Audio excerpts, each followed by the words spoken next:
I think Dead Prez wakes up every day and goes, God damn it, we're right again. I know. Nothing has fucking It's like, I hate changed. being right. He said in an interview, he said, I wish our album was obsolete. I Yep. wish it wasn't relevant Yeah. anymore. God damn it. Rap of ages. I'm going down now, baby. Don't street in the Cadillac grills, Cadillac mills. Check out the oil, my Cadillac. Watch yourself, shake your ass. I came there with my run like they had the manpower like more or less, more so. How many licks does it take? I will be by your side till you get to the center of the Oh my dog, it's bigger than hip hop. Like going on. You say it's puppy love. We say it's full grown. Season 3.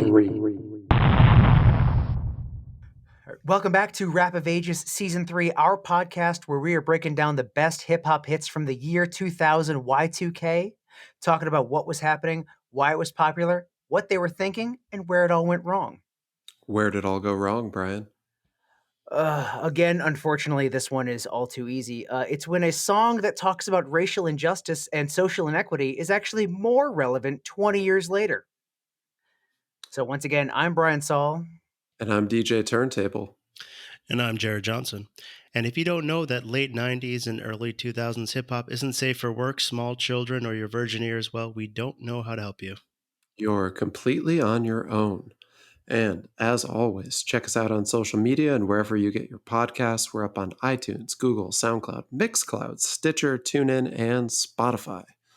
Hit us up on that social thing at ROA Podcast on Instant Twitter, Rap of Ages Podcast on Facebook, Rap of Ages Podcast at Gmail, and of course, don't forget to hit up the reading list, especially this week on Nook.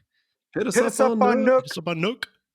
For the hip hop heads, we're still pumping out the Evolutions mixtapes on the same podcast feeds.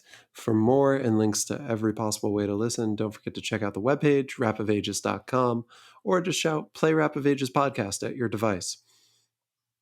And of course, as always, if you like the show, rate us, tell everybody how awesome we are. Subscribe, write a review, do all that stuff that makes the internet go boom and, explodes things to make things awesome. If you don't like the show, we love feedback. Tell us all about it. And the best way to tell us, we actually have a member that still has a pager. Just like socially conscious songs that don't go out of style, some older forms of communication don't go out of style in the medical industry. So please feel free to hit up Jared's pager at he loves late night phone calls. He's on call all night long. 24/7. And carries that beeper, it's still a beeper, right? Everywhere he goes. So as always, though, seriously, thank you very much for listening. And we love the feedback. So to get into it, D, what are we hitting this week? We are hitting the Dead Presidents, Dead Prez, and hip hop.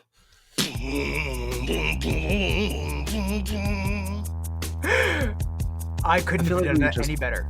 Listen to that bass line pretty much nonstop. Just on repeat. Just on repeat. And Dave Chappelle agrees with us.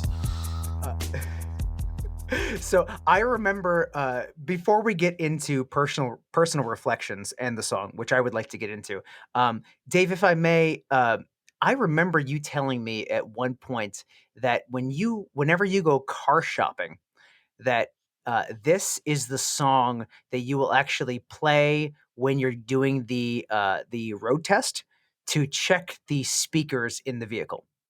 Yeah, I always have to premise it with an apology to whoever has to be in there for me, and I'm like, I'm gonna push these speakers a little bit. Push it to the limit. Yeah, it's like, all right, Harrison, just hold on to your hat. I'm going to turn this up a little bit. And if you ever, likewise, are going headphone shopping, if we're ever allowed to go to stores again, this is the song you want to play. You basically want to put this on as loud as possible, and you will see how good the bass is. Yeah. When I finally got my headphones for this podcast, which allowed me to join you guys. This is one of the first songs that I played, and I was like, "Oh, these are nice. These are nice." So do we have, before we get into the history like we always do we have a moment for personal reflections and I think we do. a little bit behind the scenes of ROA and the sausage making factory that is the podcast? A little Um, context. a little context. So I want to thank both of you guys for making us, for forcing us to cover Dead Prez. We go through and we take a look at the history of the year and we're like, what do we want to cover? What would be fun to cover? What's interesting to cover? And then you guys brought up Dead Prez. And I remember you sitting there and you're like, yeah, obviously we're going to cover Dead Prez next. And I was like, whoa, whoa, whoa, whoa, whoa. What's a Dead Prez? And why do we have to cover that? That, like, no one knows what this is, and this is supposed to be more fun. So I actually fought for something that was more fun. That's like a little bow wow, and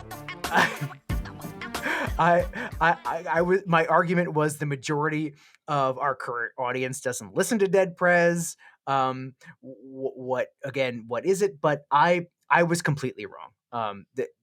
This is so important that we are covering this.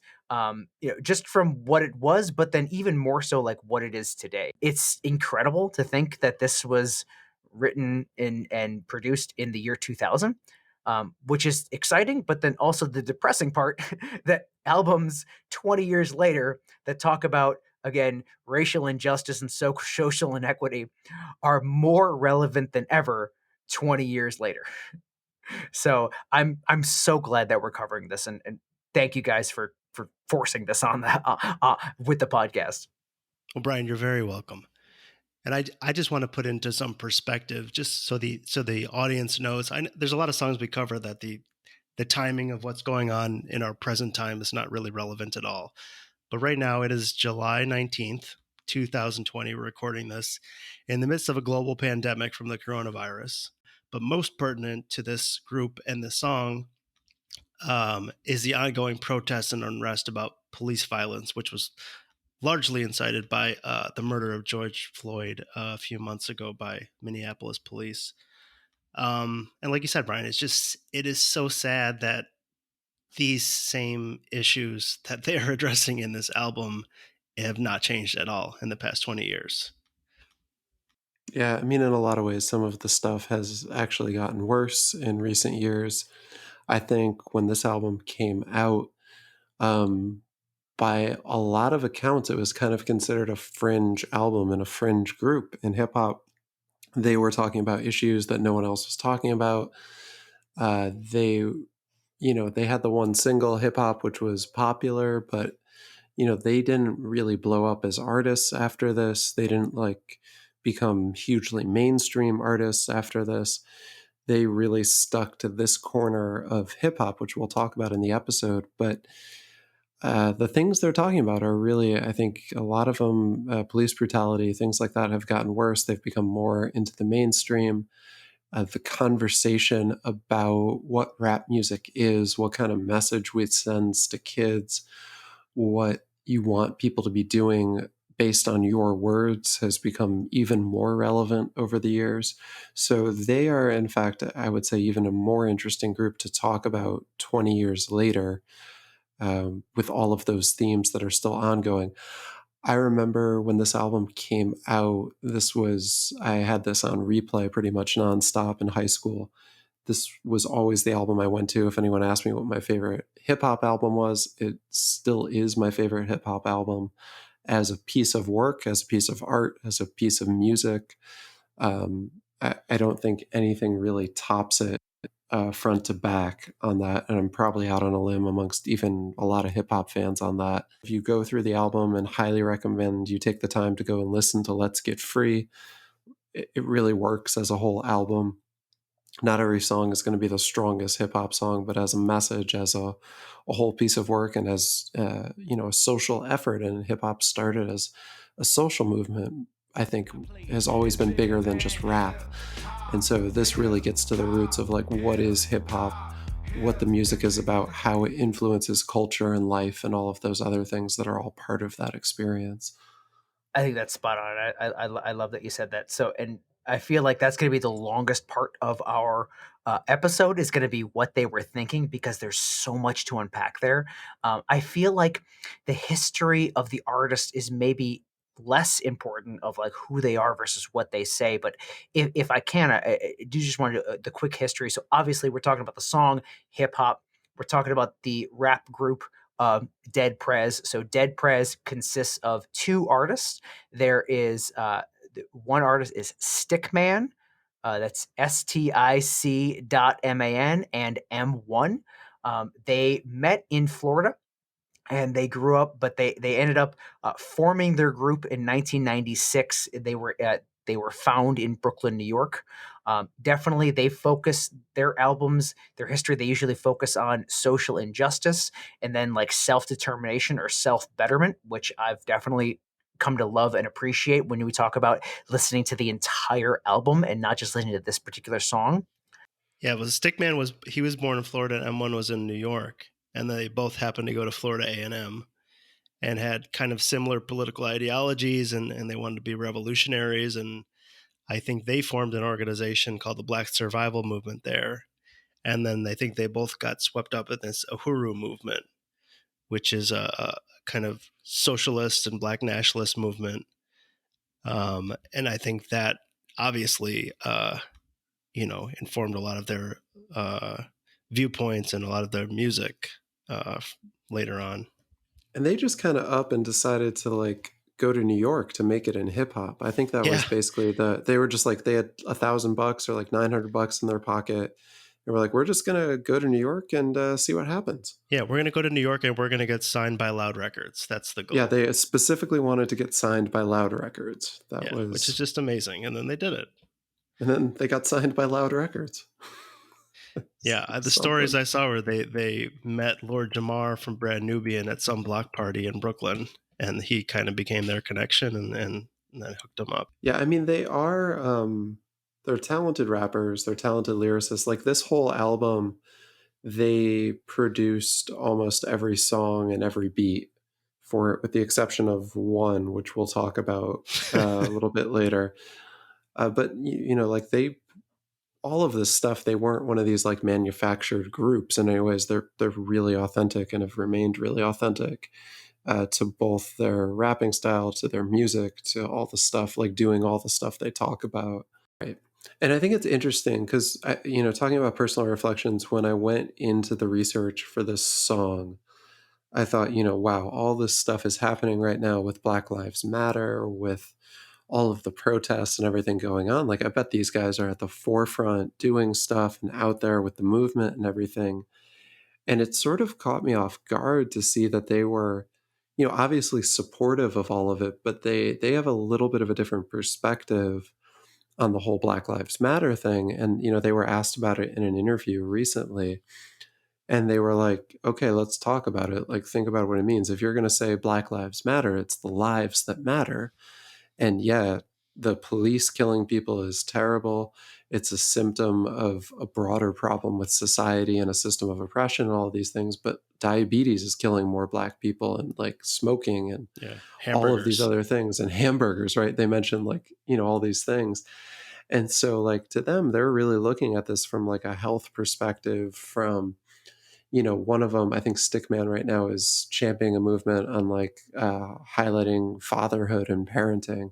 And so they're looking at like, yeah, Black Lives Matter, but it's not just all about police killing Black people. It's also about people taking their lives into their own hands and taking control of their own destiny for some of those things, which I thought was really interesting because, you know, listening to the song, you're like, oh, these are going to be the guys out like on the streets protesting, getting arrested, whatever.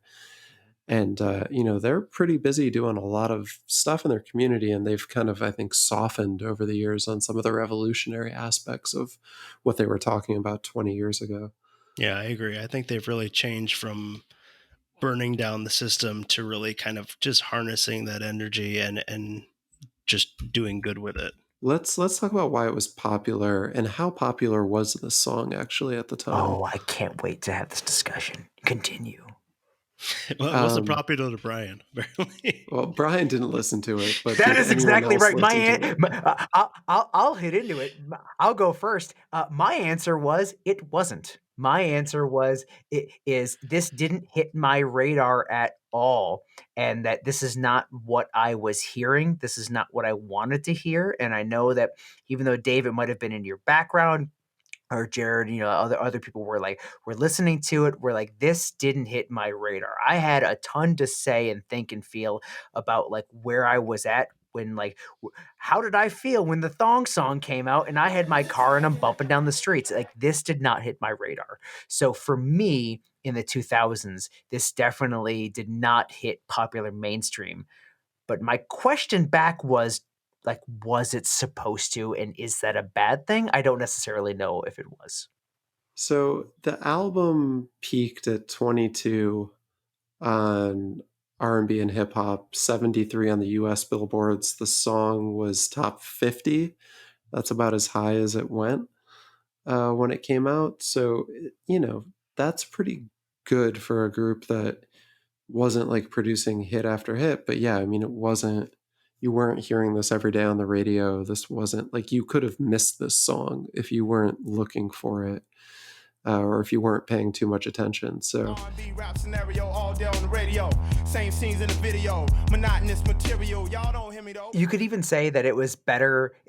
That's the best any group that could hope for that was actively fighting against the existing song and like media establishment. Like they were right, fighting right. against the group that was trying to promote them, and they still made it within the top 50. Yeah, absolutely. And they didn't care. And they'll even say too, like they'll perform songs because they like them, they believe in what they're saying, and if it's popular, great. If not, like they don't care if anyone applauds at the end of their song. And I actually take them at their word on that one because they really, if listen to the music, it's not the stuff that sells. It's not about sex. It's not about violence. It's not about drugs, and all of that other stuff that's like really overly prevalent in hip hop. So It don't reflect on how many records get sold on sex, drugs, and rock and roll. and that's kind of what the song is about too. So why it was popular, it had an interesting message. It was different, but a banging bass line didn't hurt. And a simple 5-word chorus that just sticks in your head. Right. It's not a huge secret why it's popular, but I think it's still one of those songs that was both popular and, like Dave Chappelle used this every single episode of his show coming out, and it wasn't like played out. It wasn't old. Like you can't overplay this song. You cannot. It's still a great song because you can listen to the lyrics and like it's really meaningful and inspirational, or you can totally ignore the lyrics and it's a hot ass beat and a good hook. Yeah. I mean, just the time when this came out is just so against the grain from everything. I mean, we look at the stuff we've done so far this season and the things we're going to do. It's just totally on a different level than the rest of that. And this is the time when hip hop is transforming from, just being not really mainstream from the late 80s, early 90s to really being commercialized and people making lots and lots and lots of money off of it.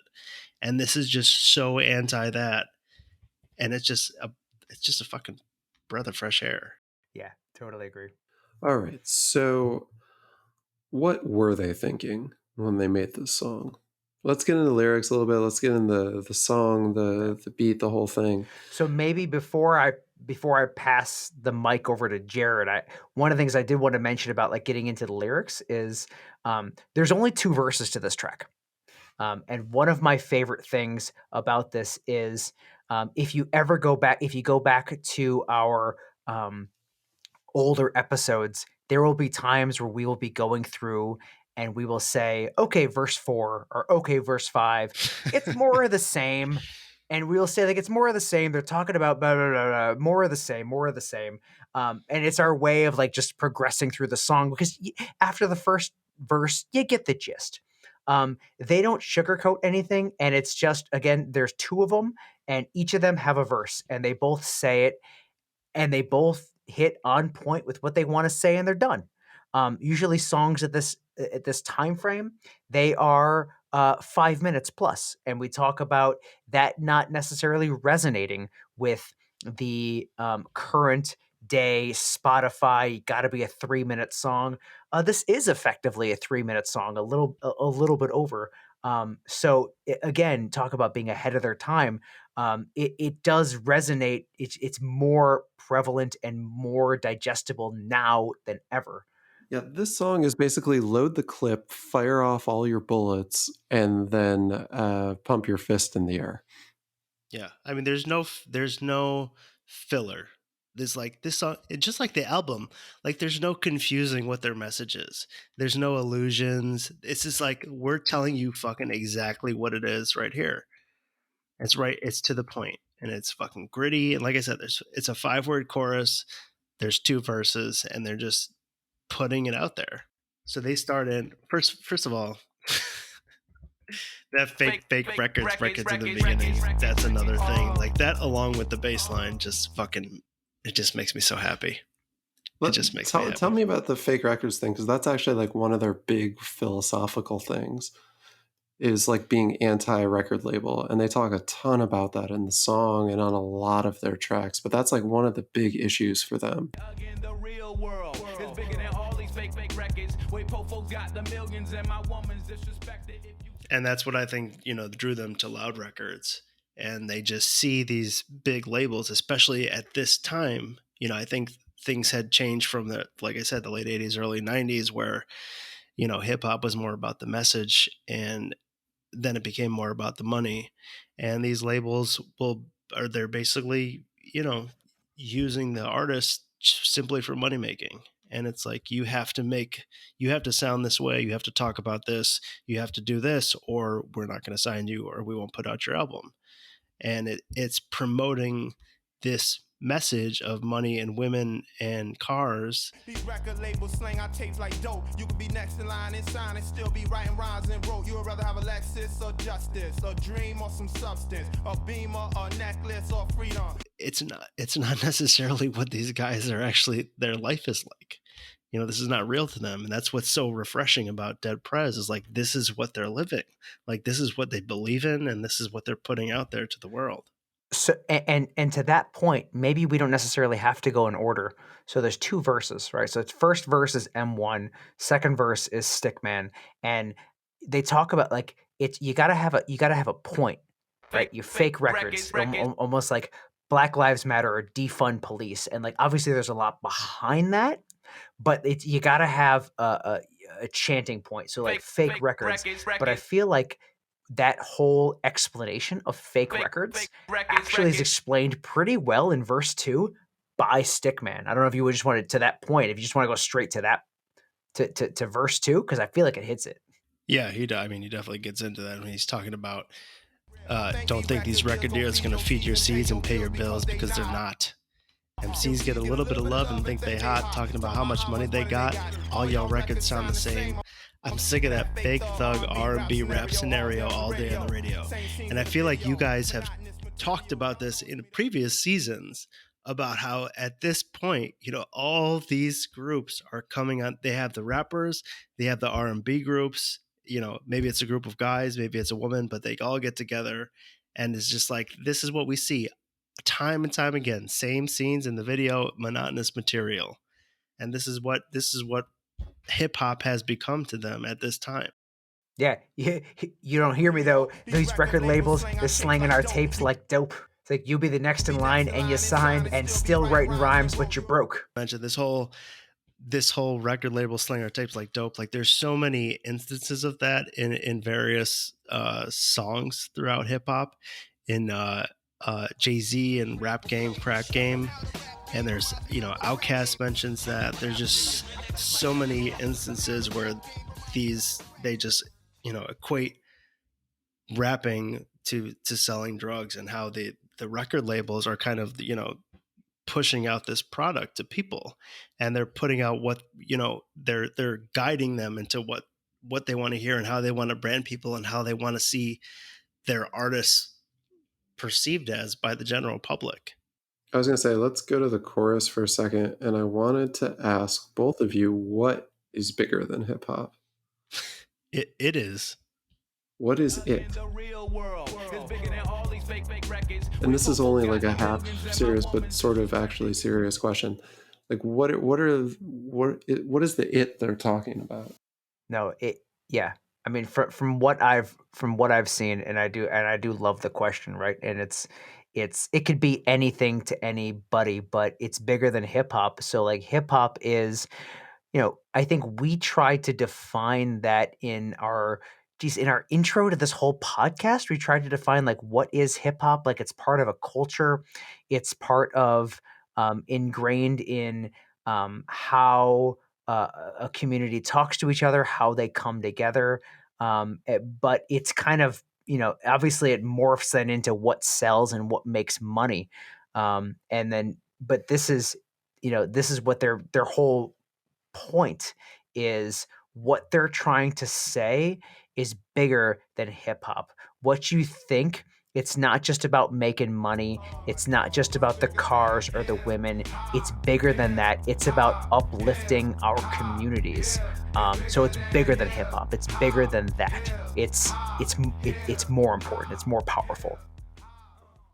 Yeah, I think it's the Black lives and Black culture, and that they're saying that what these record companies and what these videos are showing you is not everything that there is, in our community. It's bigger than this hip hop, that these cars, these women, these videos, the things that you're seeing and hearing, it's bigger than all that. Right. Like there's more out there. And I think that's kind of the point of Dead Prez in general, is to expand your notion of what hip hop music can be and what there is to talk about in music. And so, I mean, I think it's interesting. They jump right in with the Bob Marley reference Yeah. in the beginning. And I think, if you want to look at artists who are talking about expanding people's minds, expanding reality of like what people were thinking about, and, having a positive message, I think that's kind of the perfect way to start the song. They do a really good job of explaining themselves without explaining themselves. I know, again, we're kind of jumping all over the lyrics, but so they say fake records, and then they explain it a little bit about what does that mean, and then they talk about like it's bigger than hip hop. What's bigger than hip hop? And then I can't think of anything more powerful than the last lines in the song where they talk about, it's like, if you think about as a consumer of this of the genre at this time, what do you know? It's cars, money, women. But then they talk about it's bigger than hip hop at the very end. What would you rather have, a Lexus or justice, a dream or substance, a beamer, a necklace, or freedom? That's extreme. That basically really hammers home the point of like, what are you actually after? What should we be after as a people and as a community? Yeah, I agree. And then, also from there, he says, I don't play or hate, I just stay awake. And I think he's saying there, like, kind of they say earlier in the song, where it's like, listen, if you want to do that, then that's fine. I'm not hating on what you're doing, but just know what it is that you're doing, what you're promoting. And he's like, I just stay awake. I see what you're doing. And I feel like a lot of this song is just about, ripping the curtain back and saying, like, exposing, this hip hop game for what it is. And so you go back to like the first verse, and this is, after re-listening to the song for the 100 something time, my newest favorite line is the part where in the first verse he goes, in the real world these are just people with ideas, they're just like me and you when the smoke and camera disappear. And so it's the idea of like these record labels who are like directing and controlling everything, and telling you what you have to say and what you have to do. It's like these are just regular people just like me and you. They have lives, they have everything. Like they're no different than anyone else. Yeah. And so, then my word of advice to you is just relax, do what you got to do, and if that don't work, then kick the facts. So it's really like just separating yourself from this whole, break the chain, break the wheel, separate from the system, and speak your truth, do what's real to you. Right. If you're a fighter, rider, biter, flame ignited, crowd exciter, or you want to just get high, then just say it. So he's saying, if you want to do that, you want to be a biter, fine, be a biter. Or you want to get high, fine, that's fine. Just be what you want to be. But if you're lying, if you're a liar, liar, pants on fire, wolf crier, agent with a wire, I'm gonna know it when I play it. It's like the fucking polygraph of the rap game. No, right? It's the M1 polygraph. I know. M1. He's like, Can you put it pass out the there. M1 polygraph? Yeah. He's like, I will listen to your album and I will know when you're fucking full of shit. I know. Well, talk about the one other stickman line, because I think like one of the two defining lines here, the "Who shot Biggie Smalls? If we don't get them, they're gonna get us all." That's one of the line everyone knows from the song. And then I'm down for running up all the crackers in their city hall. Yeah. I think like there's so much to unpack with those two lines. Like, Yeah. first of all, there was just the documentary on like the investigation, or the miniseries about the investigation into Biggie Smalls' murder, which remains unsolved 23 years later. And then the idea of like them, this has always been a big conspiracy fear in the United States, is like a race war, right? Like in race riots and all of these things. And I think there's an irrational level of fear in white communities, that they would be overrun for all of their past and current and future injustices. And I wonder, like, the Biggie Smalls line speaks a lot to like the insecurities and the conspiracy theories in the black communities, and then the next line speaks to those same insecurities and conspiracies in the white communities.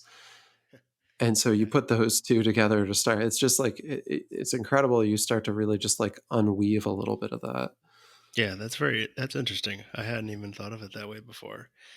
But the Biggie Smalls line, yeah, it's definitely a lot of their stuff is kind of conspiratorial. And I remember, there's a couple songs from this album that stuck out to me through the years, and in listening to it over the past week or so, especially Propaganda. And there's a lot of, it's a very conspiratorial song. And I think at the time, a lot of it, I was like, what the fuck is he talking about? That's not true. And then 20 years later, it's like, I know. I hate, ugh. and it starts with they're like, well, our economy is strong, and I go, oh, fucking hell. It's extremely supportive God. of the president. It's like, we have to keep the system going because our economy, it's all about the economy. And I go, oh, God damn it. We're here all over again. It's Why scary. are we here all It's over again? Scary. It's really. Anything else on the lyrics before we go to? Wait, I have one more thing to say on the regular lyrics.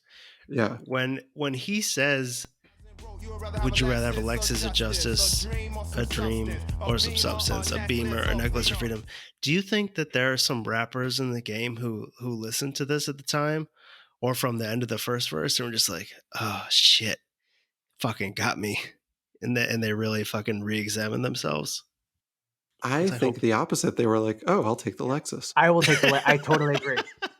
They go, would you have a Lexus? Just a Lexus, please. You're giving out Lexuses? But that's the state of the industry. I totally. I think they hear it different. They're like, a Lexus or a Beamer?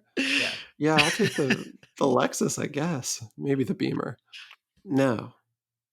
I mean, so, everyone's got to speak their truth and do their thing. And I think they try to put a lot of rappers on notice. In the remix, they specifically mention bling bling, like a lot of this is a crackback at Cash Money and No Limit Records, right? Like, who are blowing up right now on the hip hop scene. And you like take this in the context of like, this is the year Bling Bling came out. Yeah, they rail on Master P and other tracks.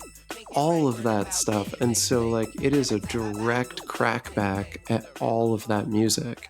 And I think a lot of what starts to evolve into like, we'll talk about we're doing Common later this season, I think, right? Yeah, we're doing Common later this season. But you talk about Common and Talib Kweli, it is reactionary as much as it is revolutionary. Mm-hmm. Yeah. Well, he'd rather attack than not react. But I do just want to mention before the outro, the last verse ends with "and it don't stop till we get the popo off the block," I know. They just, and it's just like, yes, and we still do, and we still do. Fake records.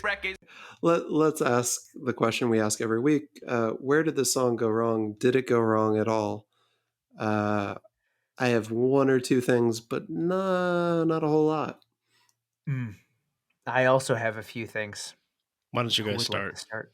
Sure, I'll start. I've got nothing with the song. I can't. I don't feel right saying that anything went wrong. What I think that went wrong on, if anything, it's like timing in society, timing and reach. This was probably very, very relevant at the time. I don't think that there wasn't the social acceptance of this message 20 years ago. So I don't think it was able to get the reach that it deserved because of when it came out, talking about being too early. I think that this should have been the most popular song in the year. I don't think that it was by any stretch. And I bet you if this song came out and was dropped now, I bet you'd be a number one hit and be playing everywhere. So timing and reach was what went wrong for me, if you can say something went wrong. So the outro, it's a little like incongruous with the rest of the song. It's not a big deal. I don't think it makes the song necessarily go wrong, but I don't think it necessarily fits with the rest of the song. The video could be better. And if you're going to make a song where you specifically criticize everyone else's monotonous music videos, you can't make the video to that song a monotonous music video. Now, it starts with a but and then says, now that we have your What? attention, and goes into basically them in the cipher with a big crowd. And it's kind of like a little bit of a rally, a little bit of a cipher, very choppy shot, like it's in your face. But it really is just like those scenes interwoven with like shot, like questions, societal questions, and pictures of activists and some things to make it a little more socially conscious. But it's not a particularly interesting video.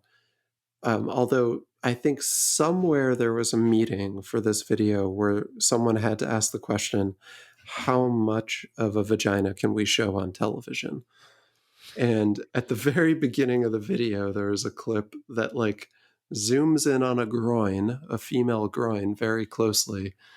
And there was definitely a conversation there about like where we pan this angle and how we do it, which is very like not dead Prez and a little bit weird. But that's about all I can come up with a critique. Yeah, I disagree. I fucking love the video. I I agree. think it's great. Jared, I What are agree you with talking you. about, dude? It's so Thank you. fucking grimy. It's Thank just, you. it's not like it's professionally shot. Like it's these guys, they're like in a fucking basement. It's just close ups of their face talking. He's got a fucking bullhorn, and then it's interspersed with this like, this fucking workout, and they're just fucking training ground for people. It's great. What, I don't know what you're talking about, David. You're incorrect. I'm not going to let him respond. I'm going to double down on that. I totally agree with that. It's one of those things where like, and when he talked about like the groups of like, when they're talking about chanting and training, like when they're chanting and like getting in like the underground stuff and talking about like in any shot, there is no more than 40 people in a room. It may be in a basement like house party where they're like jumping on top of each other and they're like feeling the music. Yes. Yeah. But it is like it's not like a giant ridiculous crowd where it's like I can move a whole stadium. Yo, look at me, and then we put the cars out there. It is It's underground. all It is underground literally shit. underground. It's all underground. Yeah. So David's wrong. Totally, 100%. I don't think that this went wrong anywhere. I did don't. love that There's the no butt place. was ironic, but I do love the butt in the beginning. It's definitely like the butt is walking for a while. It is a nice butt, and then it's like But now that this we have is the your whole tank. thing they're talking about. Like this That's is the exactly fake right. records. This is what this is everything they're railing about, and they're just making light of that. Where it's like, oh, this is what you need to fucking pay attention to a real message. Yeah, I mean, and like in the underground too. I mean, I think it's M1 at the beginning, or one of them. I'm not sure which one, but like he's rapping while he's like holding his daughter. It's like they're in the Yes. underground, and he's Oh, like, and yeah. he's That talking. is a cool shot. Yeah, and he's like, he's going through this. They also are playing CeeLo, and when he loses, he does push-ups. They're not playing for money; they're playing for push-ups to fucking better themselves. God damn it! Yeah, yeah, I agree. I totally Fine. agree. I withdraw my critiques. Good. This is why we needed a third member of the clan, so we can all double down on someone's wrongness. All right. Before we rate the song, let's talk for a minute about what they're up to now, because they're up to like actually a lot of interesting things. Stickman is developed FitHop. Jared and I talked about this a little bit before we got on the air. Jared, what is FitHop? Well, it's hip hop for fitness, and I realized I in prepping for this episode, I didn't even listen to any of it until right before we started. But I think that it's difficult to find good hip hop to play, like you mentioned, while you're working out, because it's kind of a limited playlist on my Spotify, and there's a lot of veering into heavy metal. And I think I'm gonna give Stickman's albums a try. Yeah, so he's got Workout 1 and Workout 2 just dropped this year.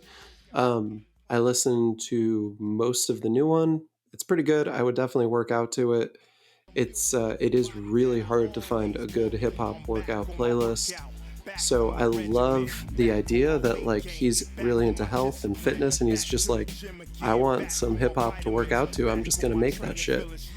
So he's also written 3 books now. Yeah. So the Nook reading list is going to double after this episode. His first book was Warrior Names from Africa, which was just about like using African names for your children. Then did The Art of MCing, which is a 128-page guide as to how to be an MC. And then his latest book, which is available on the FitHop website and apparently not Amazon, is Eat Plants, Lift Iron. Yes. Which is presumably about the vegan lifestyle and working out. We mentioned before, his wife, Afia, is a nutritionist. She has a number of books out, one of which I'll be purchasing for my wife, called The Vegan Soul Food Guide to the Galaxy. Pretty excited about that, and wanted to read something that this book includes, and this comes directly from Amazon. I couldn't have written this if I wanted to. It includes a Pimp My Tofu DVD, a free instructional cooking DVD with a theme song by Stickman of Dead Prez. So I really need to get my hands on the Pimp My Tofu DVD. M1 has 5 daughters he's raising right now and doing like community work on women's issues. So these guys are really like just living what they were rapping about, which is trying to improve their communities, improve their lives, healthy living. It's really something to see a group that is just like, there's no criminal cases, there's not some big controversy. The only controversy surrounding the group was about a minor riot they incited at a concert in Washington State a few years ago, which is really exactly that, a minor riot at a concert. And that's about it. They're really just living well. I bet it was a concert that they threw apples at to the audience to get They them threw to eat apples better. into the crowd to people. That's a thing. And tomatoes, but they were healthy tomatoes, not rotten tomatoes. They were delicious tomatoes. Yo, eat this shit. God damn, this shit is heirloom, yo. Delicious. That's a great joke. That's a great tomato. When else can you drop a tomato joke on a rap podcast? Oh, thank you, Dead Prez. So good. Thank you. All right, so Brian, you mentioned you are going to abstain from rating this week's song. I will. Would you like to share your rationale? I would. So if you prefer to rate it, if we have to bet, I mean, based on what we just talked about, I would maybe go with tofus. How many tofus? Is it plural? Is tofu plural? Is like deer? I have no idea. But I will abstain from this rating. I don't think I think that the song is powerful, meaningful. I feel like it's different. I feel like these guys are different. I feel like while it's all hip hop, we're talking about a different thing. And everything we've talked about to this date kind of is about pop culture and about referencing like fun and where it fits in. And this just doesn't fit that same mold to me. So uh, I don't feel right putting it in the same vein as like the Cisco's and the Master P's. So it's not my place to judge. It's my place to listen. I listen to the message. I hear the message and the struggle that they're describing. I love that message. I just don't think it's my place to judge. So with that, I say NA.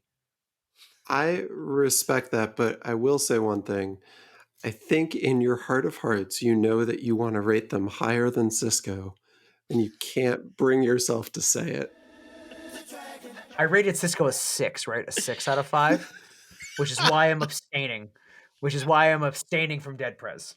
So I can neither confirm nor deny the accuracy of your statements. That's how much this man loves Cisco.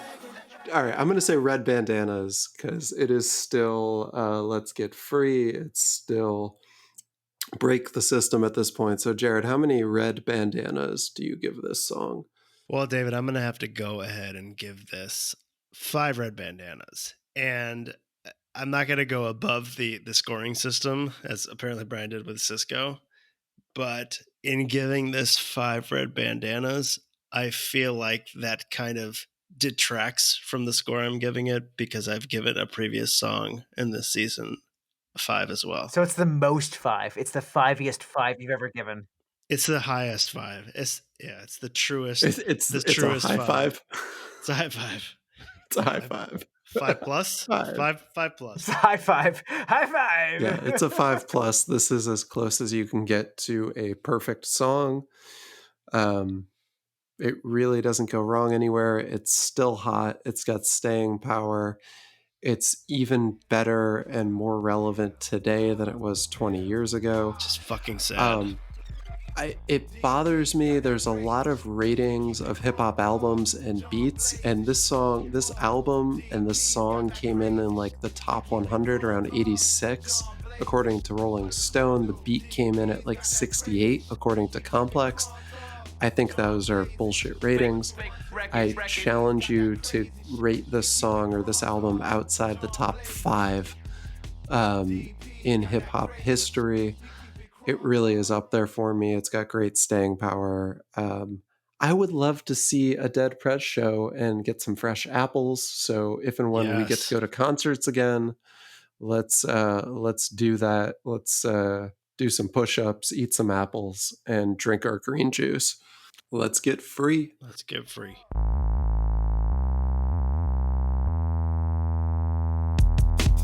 They call it.